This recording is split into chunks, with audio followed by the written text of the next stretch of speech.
Kepolisian Indonesia zaman Dai Nippon 1942-1945. Pada 10 Januari 1942, invasi Jepang ke Hindia Belanda dimulai dengan menduduki kota minyak di Tarakan, Kalimantan Timur. Menyusul kemudian Banjarmasin dan kota-kota lainnya. Kepanikan melanda CH Grun, kepala polisi Banjarmasin, yang memerintahkan evakuasi dengan memprioritaskan perempuan dan anak-anak.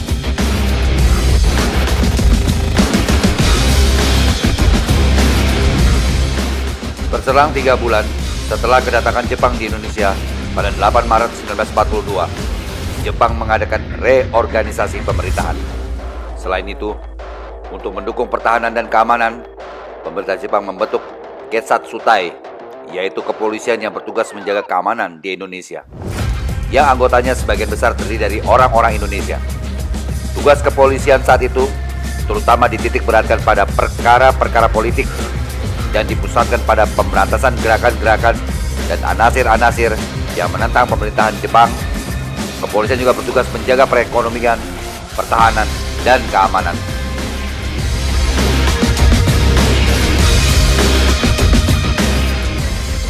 Susunan organisasi kepolisian terbagi-bagi menjadi regional, tidak terpusat, dan masing-masing regional mempunyai kantor pusat sendiri-sendiri.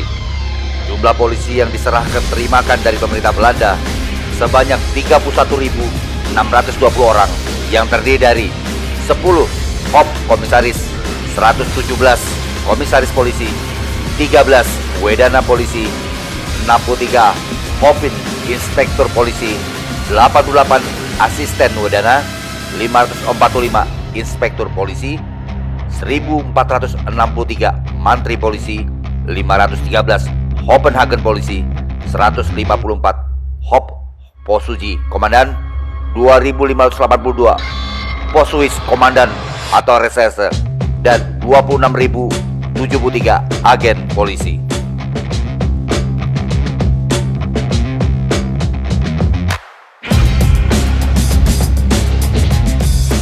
Tahun 1944 lahirlah Tokubetsu Ketsatsutai atau polisi istimewa, dibentuk pada setiap Shiu, Kochi di Jawa dan Madura, yakni sebuah pasukan yang mobile dan mempunyai persenjataan yang lebih lengkap daripada persenjataan warisan dari polisi Hindia Belanda. Pembentukan pasukan ini dimaksudkan agar dapat digerakkan sebagai pasukan penggempur di bawah pemerintah Shiu Chai Butio dengan sebutan Tokubetsu Ketsatsutai. Pasukan ini disebut Kariside dan mempunyai jumlah anggota antara 60 orang sampai 150 orang.